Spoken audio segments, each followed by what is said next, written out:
Good morning friends. स्वागत है आपका हमारे यूट्यूब चैनल जीएस कैप्सूल में। फ्रेंड्स, आप सभी को पता है हम अपने इस चैनल के माध्यम से daily current affairs one liners की फॉर्म में मॉर्निंग में आपको प्रोवाइड कराते हैं और वीकेंड पर पूरे हफ्ते का फ्री पीडीएफ मैं आपको अपने टेलीग्राम ग्रुप में दे देता हूं। 1 से 7 नवंबर का पीडीएफ टेलीग्राम ग्रुप में अपलोडेड है, तो आप वहां से उसको फ्री में डाउनलोड कर सकते हैं। अब हम देखते हैं, कल मैं नहीं बना पाया था करंट अफेयर्स, तो 9 और 10 दोनों तारीख का आज ही मैं आपको कवर करा दूंगा और दोनों ही तारीख के क्वेश्चन मैंने इसमें डाल दिए हैं। तो चलिए देखते हैं। ये देखिए, काफी इंपॉर्टेंट एक प्रश्न है, सीधे आपसे बन सकता है। Adani green energy limited Bharat की सबसे बड़ी हरित ऊर्जा कंपनी बन गई है, यानी जो नवीकरणीय ऊर्जा या फिर रिन्यूएबल एनर्जी में काम करते हैं, क्योंकि यह 8.4 गीगावाट स्थापित क्षमता के निशान तक पहुंच गई है। तो इसने 8.4 गीगावाट की इंस्टॉल्ड कैपेसिटी हासिल कर ली है और इसी के साथ ये भारत की सबसे बड़ी ग्रीन एनर्जी कंपनी बन गई है। इससे पहले देखिए, अदानी का एक पोर्ट यानी बंदरगाह भी चर्चा में था। क्या नाम है? मुंद्रा। ठीक है, मुंद्रा ने 6.1 मिलियन मीट्रिक टन MMT का कार्गो हैंडल करने वाली ये भारत का पहला पोर्ट बन गया है मुंद्रा आपका। अदानी स्पेशल इकोनॉमिक जोन एक उसका पोर्ट है गुजरात में। ठीक है, तो इसको याद रखिएगा। ये 16.1 million metric ton cargo handle करने वाला भारत का पहला पोर्ट बना है। तो ये दोनों इस वजह से अदानी अभी चर्चा में है। मुंद्रा का स्टेट याद रखिएगा, गुजरात। अगला देखते हैं।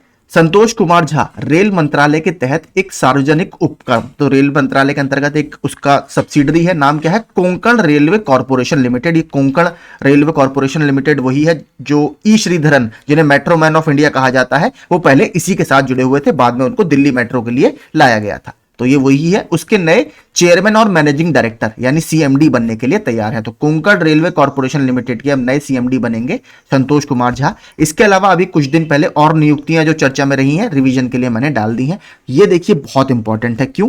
भारत के मुख्य सूचना आयुक्त CIC, चीफ इंफॉर्मेशन कमिश्नर, जो RTI के तहत हम इंफॉर्मेशन लेते हैं, वो सभी इसी के द्वारा आती हैं या इसी के अंडर में आती हैं। तो हीरालाल सामरिया जी को इसका नया CIC या चीफ इंफॉर्मेशन कमीशन भारत का बनाया गया है, कमिश्नर बनाया गया है। और ये इंपॉर्टेंट क्यों है? ये पहले दलित, ठीक है, ये पहले दलित चीफ इंफॉर्मेशन कमिश्नर है, तो इसको याद रखिएगा, इसलिए इंपॉर्टेंट है। भारत के महासर्वेक्षक यानी सर्वेयर ऑफ इंडिया किसको बनाया गया है? हितेश कुमार S मकवाना जी को। CBI के नए ज्वाइंट डायरेक्टर या संयुक्त निदेशक कौन बने हैं? प्रवीण मधुकर पवार जी बने हैं। टाटा पावर रिन्यूएबल एनर्जी के CEO और MD कौन बने हैं? दीपेश नंदा जी बने हैं। सशस्त्र बल न्यायाधिकरण, इसको इंग्लिश में AFT बोला जाता है, आर्म्ड फोर्सेस ट्रिब्यूनल के नए अध्यक्ष बने हैं न्यायमूर्ति राजेंद्र मेनन जी। तो देखिए, कुछ एक तो ये वाला बहुत इंपॉर्टेंट है, इसमें इसको जरूर याद रखिएगा क्योंकि ये पहले दलित चीफ इंफॉर्मेशन कमिश्नर है। अगला देखते हैं। एक ये रिपोर्ट अभी जारी की गई है, हाल ही में विश्व मौसम विज्ञान संगठन यानी वर्ल्ड मीटरोलॉजिकल ऑर्गेनाइजेशन ने जलवायु सेवा रिपोर्ट 2023 जारी की है। इसको देखिए, इंग्लिश में क्या बोला जाएगा? क्लाइमेट, क्योंकि आपसे हो सकता है इंग्लिश में भी पूछ ले, क्लाइमेट सर्विसेज रिपोर्ट 2023।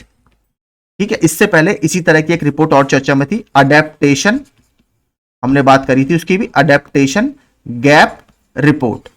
ये किसने जारी की थी? ये UNEP ने जारी की थी। ठीक है, तो अगला आप इसके बारे में मैंने कुछ फैक्ट्स डाले हैं। वर्ल्ड मीटरोलॉजिकल ऑर्गेनाइजेशन, देखिए पहले इसको IMO यानी इंटरनेशनल मीटियोरोलॉजिकल ऑर्गेनाइजेशन, अंतरराष्ट्रीय मौसम विज्ञान संगठन के नाम से जाना जाता था। और ये जो IMO था, इसकी स्थापना 1873 में हुई थी। बाद में 1950 में इसका नाम बदलकर WMO कर दिया गया, यानी वर्ल्ड मीटियोरोलॉजिकल ऑर्गेनाइजेशन कर दिया गया। यह यूनाइटेड नेशंस की एक इंपॉर्टेंट एजेंसी है। यह मौसम विज्ञान, परिचालन, जल विज्ञान, संबंधित भूभौतिकी विज्ञान के लिए संयुक्त राष्ट्र की देखिए स्पेशलाइज्ड एजेंसी है या विशेष एजेंसी है। हेडक्वार्टर कहां पर है? इसका हेडक्वार्टर जिनेवा, स्विट्जरलैंड में स्थित है। तो इससे बाहर नहीं जाना चाहिए। नॉर्मल मैंने सारे फैक्ट्स डाल दिए। आगे चलते हैं। एक टाइगर रिजर्व चर्चा में है। पलामू टाइगर रिजर्व में कैमरे में कैद हुआ बाघ कथित तौर पर नया है और इस साल कैद हुआ बाघ नहीं है। तो कैमरा ट्रैप जो टेक्निक अपनाई जाती है, उसके तहत पलामू टाइगर रिजर्व में एक नए बाघ को कैद किया गया है। और ये नया बाघ है, ये पुराना जो हम कह सकते हैं एक, यानी वहां पर ब्रीडिंग हो रही है, नए बाघों की संख्या वहां पर बढ़ रही है। तो काफी अच्छा है कि ये हमारा जो टाइगर प्रोजेक्ट है उसके लिए बहुत अच्छी बात है। और सीधे आपसे पूछेगा पलामू टाइगर रिजर्व कहां पर है, तो ये झारखंड में स्थित है। देखिए इंपॉर्टेंट क्यों है, नीचे एक फैक्ट मैंने डाला है, उससे आपको समझ में आएगा। स्थान इसका कहां पर है? छोटा नागपुर का जो प्लेट्यू वाला एरिया है, पठारी क्षेत्र है, वहां पर है। देखिए प्लेट्यू क्यों इंपॉर्टेंट है, अभी आप देखेंगे पैट के एग्जाम में पूछ लिया गया था, ओरिया प्लेट्यू। ठीक है, ओरिया प्लेट्यू या ओरिया पठार कहां पर स्थित है? तो ये राजस्थान में स्थित है, इसलिए इंपॉर्टेंट है समझ ले सारे पठारी क्षेत्र पढ़ने।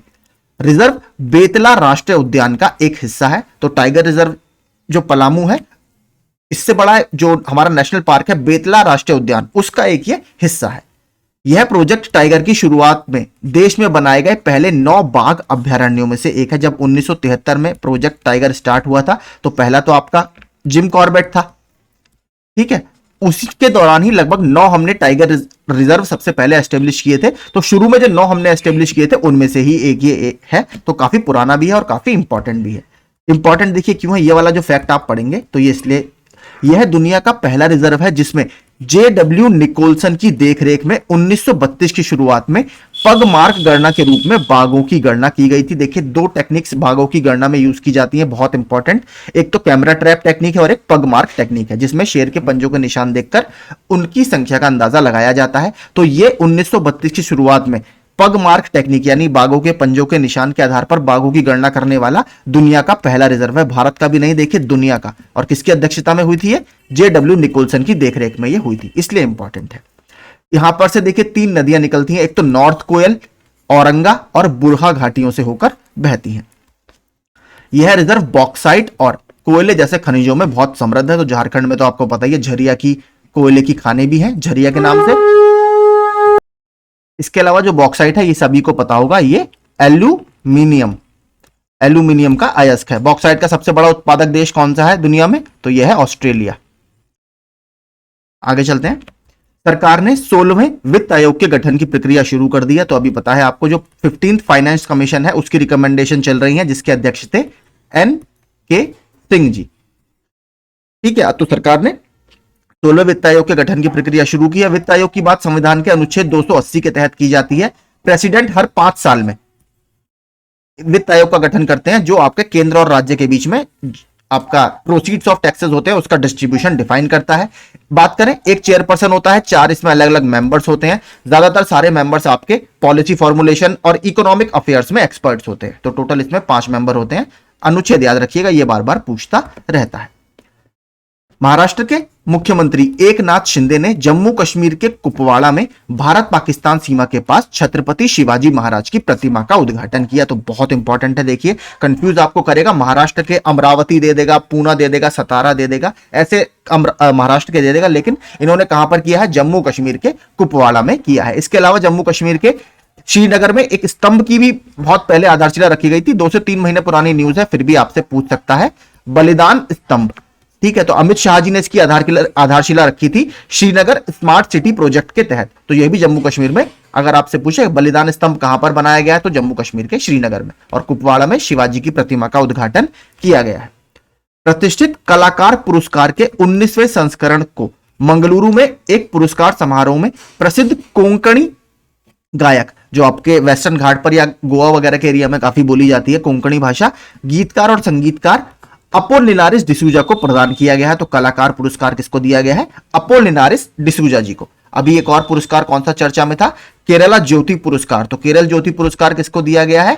टी पद्मनाभन जी को दिया गया है। टी पद्मनाभन जी को केरला ज्योति पुरस्कार दिया गया है। आगे चलते हैं। देखिए अभी 37वें जो राष्ट्रीय खेल थे, तो 37वें जो हमारे नेशनल गेम्स थे उसका समापन गोवा में हो गया है। और इस बार जो टॉप पर टीम रही वो रही महाराष्ट्र। तो महाराष्ट्र ने देखिए 80 स्वर्ण सहित 228 पदकों के साथ शीर्ष पर रहा। सेकंड रैंक किसकी आई? सर्विसेज की सेकंड रैंक है। और तीसरे स्थान पर हरियाणा रहा। तो 3 टॉप के हमें याद रखना है, महाराष्ट्र, सर्विसेज और हरियाणा। और देखिए जो टॉप पर रहता है उसको एक ट्रॉफी दी जाती है, वो मैंने नीचे डाली है, भालिंदारा ट्रॉफी उसको बोला जाता है। तो वो अभी आप पढ़ेंगे आगे। भारतीय कृषि अनुसंधान संस्थान ने Indian council of agriculture research, ठीक है, Indian council of agriculture research ने धान की अधिक उत्पादन देने वाली और कम समय में उगाई जाने वाली किस्म 2090 विकसित की है। तो आपसे देखिए सीधे पूछ सकता है कि नई वैरायटी 2090 किसकी है? गेहूं की है, भुट्टे की है, मक्का की है? तो ये धान की किस्म है या चावल की एक नई किस्म है। आगे देखते हैं। पहली Bharat America defence acceleration ecosystem निवेशक बैठक दिल्ली में आयोजित की गई। इस बैठक का आयोजन 22 भारत अमेरिका मंत्री स्तरीय वार्ता से पहले किया गया था। तो देखिए पहली बैठक है इसलिए इंपॉर्टेंट है, कहां पर हुई है, दिल्ली में हुई है। इस दौरान इंडस मतलब क्या है, इंडिया और यूएस एजुकेशनल सीरीज गुरुकुल का शुभारंभ किया गया। इसका उद्देश्य निवेशक और स्टार्टअप्स को अमेरिका और भारत के रक्षा इकोसिस्टम का मार्गदर्शन करना है। तो स्पेशली जो डिफेंस का इकोसिस्टम है वहां पर स्टार्टअप्स को कैसे बढ़ावा दिया जाए वो इसकी बात करेगा। तो आपसे पूछ सकता है कि एजुकेशनल सीरीज गुरुकुल किन दो देशों का जॉइंट इनिशिएटिव है, तो इंडिया और अमेरिका का।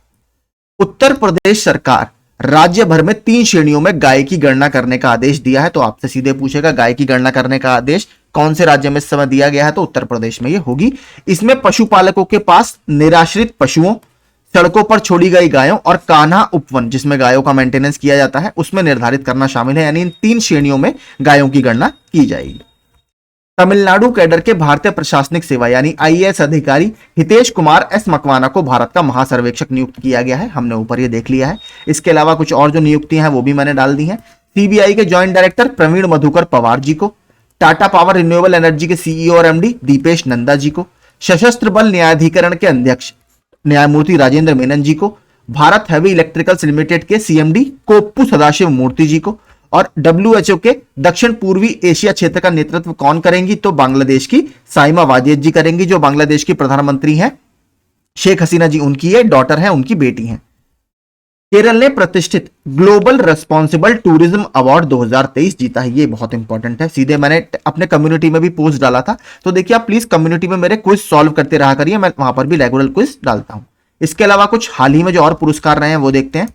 बिजनेस लाइन का change maker of the year 2023 पुरस्कार रिजर्व बैंक ऑफ इंडिया को। वर्ष का प्रतिष्ठित यानी रेप्यूटेड चेंज मेकर कौन है, अमूल। महात्मा पुरस्कार 2023 किसको दिया गया है, एक डिजिटल सॉल्यूशंस प्रोवाइड कराने वाली कंपनी है यूएसटी ग्लोबल, उसको दिया गया है। केरल ज्योति पुरस्कार जो मैंने आपको बताया था ऊपर, टी पद्मनाभन जी को।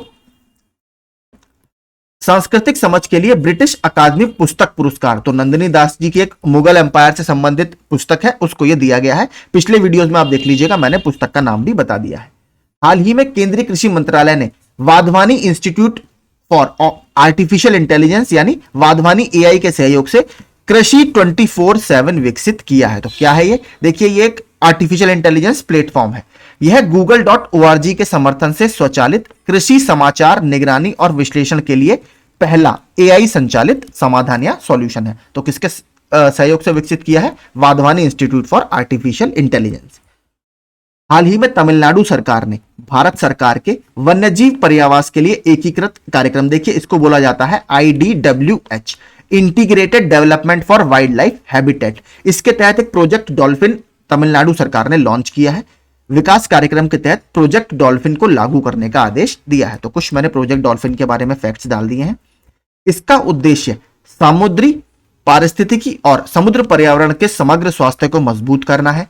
तमिलनाडु के तटीय जल में समुद्री डॉल्फिन की 9 से अधिक प्रजातियां पाई जाती हैं। देखिए गंगा रिवर डॉल्फिन अलग है और आपकी जो ओशियन वाली डॉल्फिन होती हैं वो अलग होती हैं, तो उसकी प्रजातियां यहां पर मिलती हैं। डॉल्फिन का प्रमुख निवास स्थान मन्नार बायोस्फीयर रिजर्व की खाड़ी में पाया जाता है। ये रिजर्व देखिए बहुत इंपॉर्टेंट है, क्यों, जो आपका यूनेस्को का मैन एंड बायोस्फीयर प्रोग्राम है उसमें भारत के टोटल 12 बायोस्फीयर रिजर्व आते हैं। टोटल भारत में 18 हैं, 12 यूनेस्को के नेटवर्क में शामिल हैं। उस नेटवर्क में जो सबसे बड़ा भारत की तरफ से बायोस्फीयर रिजर्व है वो यही है। वैसे सबसे बड़ा भारत में कच्छ का बायोस्फीयर रिजर्व है जो गुजरात में है, लेकिन वो यूनेस्को के नेटवर्क में शामिल नहीं है। तो अगर आपसे पूछे कि यूनेस्को के नेटवर्क में शामिल भारत का सबसे बड़ा बायोस्फीयर रिजर्व कौन सा है, तो मन्नार बायोस्फीयर रिजर्व है। और ये एक मरीन बायोस्फीयर रिजर्व भी है, यानी ये समुद्री बायोस्फीयर रिजर्व है, क्योंकि यहां पर समुद्री जैव विविधता बहुत ज्यादा पाई जाती है, इसलिए इंपॉर्टेंट है।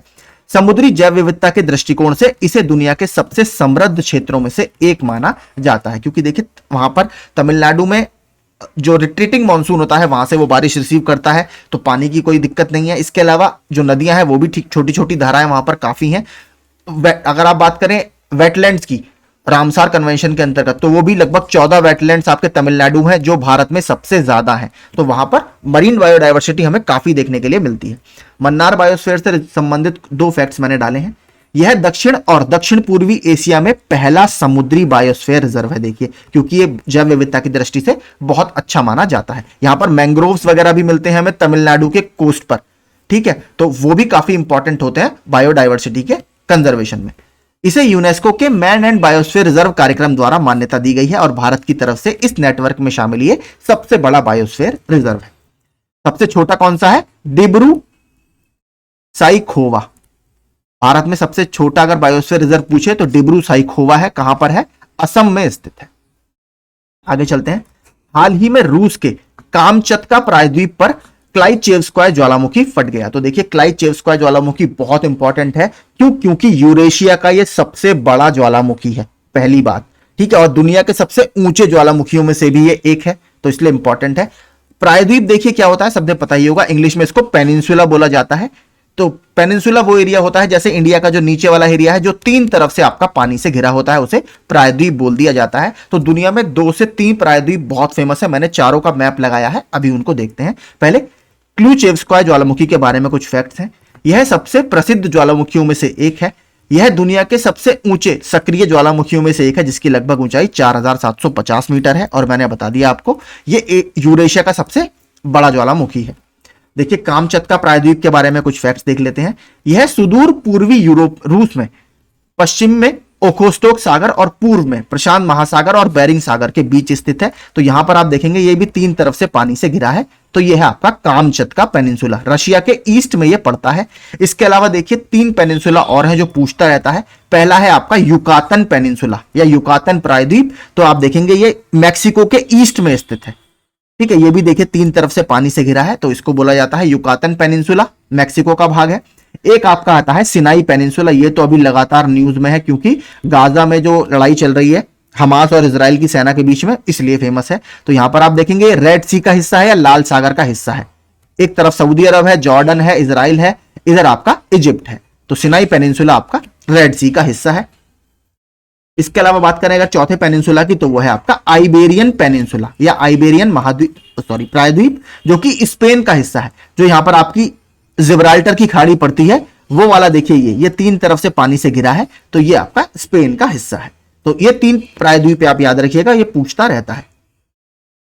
हाल ही में वैगई बांध में जल स्तर 68.5 फीट, जो अधिकतम इसकी हाइट है वो 71 फीट है, वहां तक पहुंचने के बाद 5 दक्षिणी जिलों के लिए दूसरी बाढ़ की चेतावनी जारी कर दी गई है। तो वैगई बांध आपके तमिलनाडु में स्थित है, तो इसके बारे में कुछ फैक्ट्स मैंने डाले हैं। इसका निर्माण तमिलनाडु के थेनी जिले में अंडीपट्टी के पास वैगई नदी पर किया गया। देखिए, वैगई नदी बहुत इंपॉर्टेंट है, इसका जिक्र हमें जो तमिल के संगम टेक्स्ट है, संगम लिटरेचर या संगम साहित्य में भी मिलता है। इसे 1959 में बनाया गया था और इसे अक्सर इस क्षेत्र की जीवन रेखा कहा जाता है। वैगई नदी के बारे में कुछ मैंने फैक्ट्स डाले हैं जिसके ऊपर यह डैम बना है। यह तमिलनाडु राज्य की एक नदी है। उद्गम स्थल की अगर बात करें, इसका उद्गम पश्चिमी घाट की वरुष्णत पहाड़ियों से होता है। यह दक्षिणी तमिलनाडु में स्थित प्राचीन और समृद्ध पांड्य साम्राज्य की राजधानी मदुरई के प्रसिद्ध शहर की प्रमुख नदी थी। तो देखिए, जो तमिल साहित्य में हमें पांड्य साम्राज्य मिलता है, तो पांड्य साम्राज्य की जो राजधानी थी वो थी मदुरई, और मदुरई जो शहर था वो इसी नदी के किनारे बसा हुआ था। तो यहां पर आप देखेंगे भी आम युग से 300 युग पूर्व के संगम साहित्य में इस नदी का उल्लेख मिलता है। तो बहुत ही ऐतिहासिक या हिस्टोरिकल ये नदी है। महाराष्ट्र ने 1994 के बाद पहली बार राजा भालिंदरा ट्रॉफी जीती, और मैंने आपको बताया क्यों, क्योंकि जो भी नेशनल गेम्स में सबसे ज्यादा पदक हासिल करता है, इस बार महाराष्ट्र ने सबसे ज्यादा पदक हासिल किए हैं, तो उसको यह ट्रॉफी दी गई है। उससे पहले इनको 1994 में ट्रॉफी मिली थी। सीजेआई डीवाई चंद्रचूड़ जी ने सुप्रीम कोर्ट के परिसर के भीतर एक विशिष्ट प्रतिष्ठान मिट्टी कैफे का उद्घाटन किया है। तो देखिए, आपसे सीधे पूछ सकता है कि हाल ही में मिट्टी कैफे का उद्घाटन कहां पर किया गया। आपको अलग अलग हाईकोर्ट दे देगा, इलाहाबाद हाईकोर्ट दे देगा, कर्नाटक हाईकोर्ट दे देगा, आपको सुप्रीम कोर्ट दे देगा। तो सुप्रीम कोर्ट के परिसर में इसकी स्थापना की गई है। इसका कार्य क्या है? जो विकलांग व्यक्तियों के सहायक वातावरण को बढ़ावा देता है। निर्मला सीतारमन ने गुजरात में 12 जीएसटी सेवा केंद्र लॉन्च किए और मेरा बिल मेरा अधिकार योजना में प्रतिभागियों को मान्यता दी, जिससे पारदर्शिता को बढ़ावा देने के लिए सरकार की प्रतिबद्धता की पुष्टि हुई। तो 12 नए जीएसटी सेवा केंद्र कहां खोले गए हैं? तो ये गुजरात में खोले गए हैं। अब देखते हैं कुछ क्वेश्चन आंसर। यूनेस्को में हाल ही में भारत के किस शहर को संगीत का शहर घोषित किया है? तो जो ग्वालियर की भूमि है, जो कि जहां पे के हैं मियां तानसेन जी। ठीक है, तानसेन का मकबरा ग्वालियर में ही स्थित है, तो इसको म्यूजिक का शहर घोषित किया है। इसके अलावा अगर बात करें लिटरेचर या साहित्य के शहर के रूप में किसे मान्यता दी गई है? केरल के कोझिकोड को। केरल के कोझिकोड को साहित्य का शहर बताया गया है इस बार, और साहित्य के शहर के रूप में मान्यता मिलने वाला भारत का ये फर्स्ट सिटी है, यानी पहला शहर है। किस मंत्रालय ने व्यापक डिजिटल विज्ञापन नीति 2023 को स्वीकृति दी है? सूचना और प्रसारण मंत्रालय ने। राष्ट्रीय आयुर्वेद दिवस, जो कि धन्वंतरी जी की जन्मतिथि पर मनाया जाता है, इसकी थीम क्या रही इस बार? Ayurveda for one health. RailTel ने दूरसंचार, आईटी और रेलवे सिग्नलिंग प्रोजेक्ट के लिए किसके साथ समझौता किया है? तो आरईसी लिमिटेड यानी रूरल इलेक्ट्रिफिकेशन काउंसिल लिमिटेड के साथ समझौता किया है। राष्ट्रीय विधिक सेवा दिवस यानी नेशनल लीगल सर्विसेज डे किस दिन मनाया जाता है? 9 नवंबर को मनाया जाता है। Association of mutual funds in India के नए मुख्य कार्यकारी अधिकारी यानी सीईओ किसको बनाया गया है? वेंकट नागेश्वर चलसानी जी को। India US defence acceleration system की पहली निवेशक बैठक, इसको क्या नाम दिया गया है आपका? इंडस यानी इंडिया यूएस। कहां पर हुई? नई दिल्ली में हुई। इस दौरान क्या लॉन्च किया गया है? एक पोर्टल गुरुकुल। हाल ही में भारतीय तटरक्षक बल के यानी इंडियन कोस्ट गार्ड के किस जहाज को सेवा मुक्त कर दिया गया है? तो संग्राम को सेवा मुक्त कर दिया गया है। हाल ही में भारत के महासर्वेक्षक के रूप में यानी सर्वेयर ऑफ इंडिया के रूप में किसे नियुक्त किया गया है? हितेश कुमार एस मकवाना जी को। केंद्रीय वित्त मंत्री निर्मला सीतारमण जी ने किस राज्य में 12 जीएसटी सेवा केंद्रों को लॉन्च किया? गुजरात में। भारत ने हाल ही में कम दूरी की किस बैलिस्टिक मिसाइल का सफल परीक्षण किया है? प्रलय मिसाइल का। केंद्रीय जांच ब्यूरो के संयुक्त निदेशक के रूप में किसे नियुक्त किया गया है? वी चंद्रशेखर जी को। किस राज्य सरकार ने हाल ही में निर्यात को बढ़ावा देने के लिए राज्य की पहली निर्यात प्रोत्साहन नीति को मंजूरी दी है? तो महाराष्ट्र की पहली एक्सपोर्ट प्रमोशन पॉलिसी अभी लॉन्च की गई है। राष्ट्रीय जन सहयोग एवं बाल विकास संस्थान ने किस शहर में पोषण भी पढ़ाई भी कार्यक्रम का आयोजन किया? तो मध्य प्रदेश के इंदौर में इसका आयोजन किया गया था। तो यही करंट अफेयर्स थे और क्विज थे जो कल और आज चर्चा में थे। अगर आपको वीडियो पसंद आया हो तो प्लीज चैनल को लाइक और सब्सक्राइब जरूर कीजिएगा। Thank you so much.